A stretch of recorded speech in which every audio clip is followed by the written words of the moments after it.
Hi. It's full moon in Libra right now, the end of 2020, so to speak, astrologically, the beginning of the new astrological year. So I thought I would do a spread to see what's coming for the month of April, or what specifically do you have to work on in the month of April. And since we're in a full moon, and this is full moon in Libra, full moon is the energy where you work to clear something. Something you need to let go of, maybe something toxic. So I just wanted to see what blockage you'd be working on if you stumble upon this video, or what you need to clear. Being that the full moon is in Libra, it is not surprising that this came out in the relationship sphere. So I'm just going to read what this means real quick. I did a shuffle. The two cards up here, these are the bottom and top of the deck before I did the spread. And both of those are basically what I like to consider like kind of the energy of watching over the spread.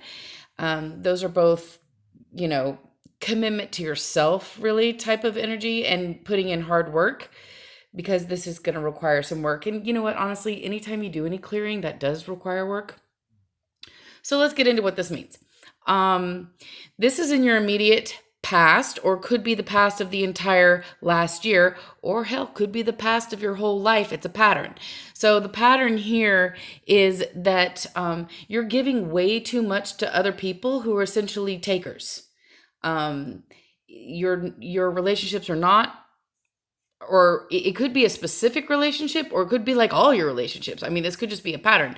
But your relationships have not been reciprocal. You're giving more than what you're getting, and there's some kind of inner block that's causing this, some kind of inner conflict or avoidance, and you're not really wanting to see that this is the truth of what's happening in your relationships. And for whatever reason, you have some kind of inner block that's making you do this. It has the effect of making you, it's like blocking your potential. It's blocking possible opportunities that are coming in for you.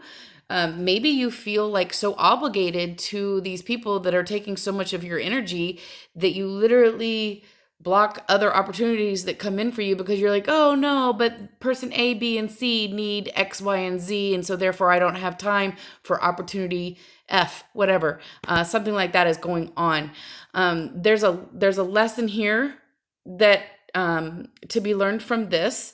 If you go inside of yourself deeply, you can see that this is what's happening, and this is going on. And this might be something this pattern may be very ingrained in you from childhood or tradition. So like, I definitely resonate to this whole message, because I do tend to have relationships that aren't super reciprocal, particularly in my romantic situations. And like for me personally, I was raised, I went to a Christian private school most of my life, and Christian summer camp, and you're kind of taught in that religion. Like we were taught something called first is third, which is like you always put others before yourself. And that was so ingrained. It's a pattern that's so ingrained with me. And it's, don't get me wrong, that's a good thing, okay? But it's a problem if you run into people that exploit it. And you're not recognizing that somebody is exploiting it. You're just going along with, well, this is how I was raised. This is what I'm supposed to do. But it's really hurting you in the end. There are opportunities. There are people out there that will not do this to you, and treat you better, but you missed those opportunities. So where we are right now in the present moment, and this just describes your past. It could be your recent past. It could be like your whole life. Where we are in the present moment right now is you. I think this is so funny that this is the one that landed in the present. You just like, oh no, I've had about enough of that. Okay. You're just fed up and done with that. No more of these type of relationships. You are not putting up with this dynamic anymore. The thing is when you communicate that to the people that have essentially, I don't know, pretty much been using you,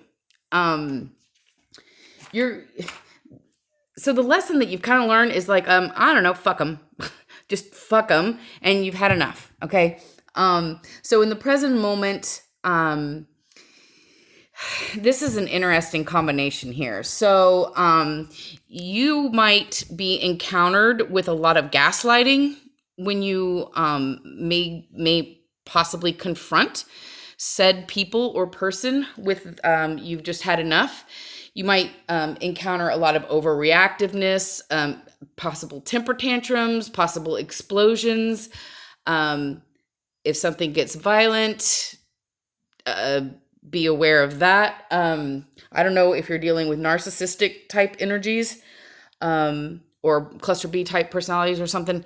Sounds like it, honestly. That's what this kind of sounds like to me. But this right here is your moment of truth. Okay. So you've got to keep your head on your shoulders. You got to keep your logic about you, even though the other person may be, I don't know, unraveling and exploding.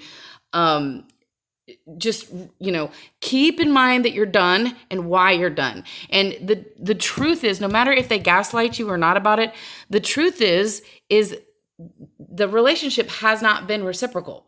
So um that's your truth. So just, stick with your truth. This is also okay, so this is kind of the effect that's about to happen. Okay, and this isn't a super pleasant spread right here. Okay, so this is the immediate future. We're talking April. So this is an indication of a lot of rudeness, bluntness.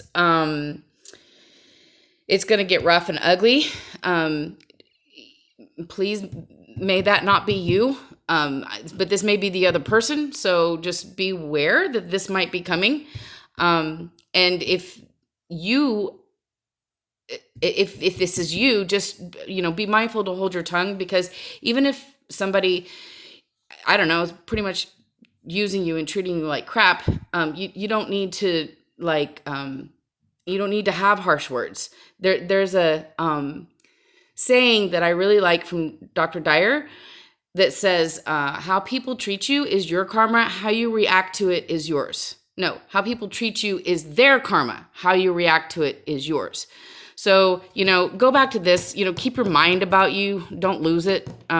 Stay objective, stay logical. There's no reason to resort to go down to somebody else's level.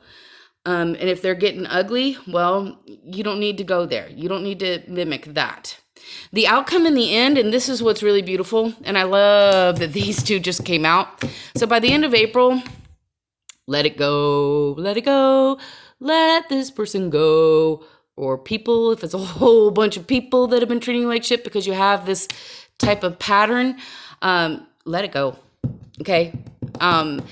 You've learned this lesson. Okay. You don't need to be overly giving of yourself. It is great to be giving, but make sure that it's reciprocal. Just like look around in your environment and, ask yourself, am I getting everything that I'm giving out here? Is this energy exchange equal? And if it's not, that's your month. This is your month to just let all that crap go. All right, well, that's your April. Have fun with that. It's probably my reading too, so I guess I'll be right in there with you on that one. I hope you like the message. If you happen to see this reading, leave a comment and let me know what you think about it, because I'm very new to reading tarot. So any advice or your 2 cents or whatever, that'll help improve my reading. All right. Thanks. Namaste.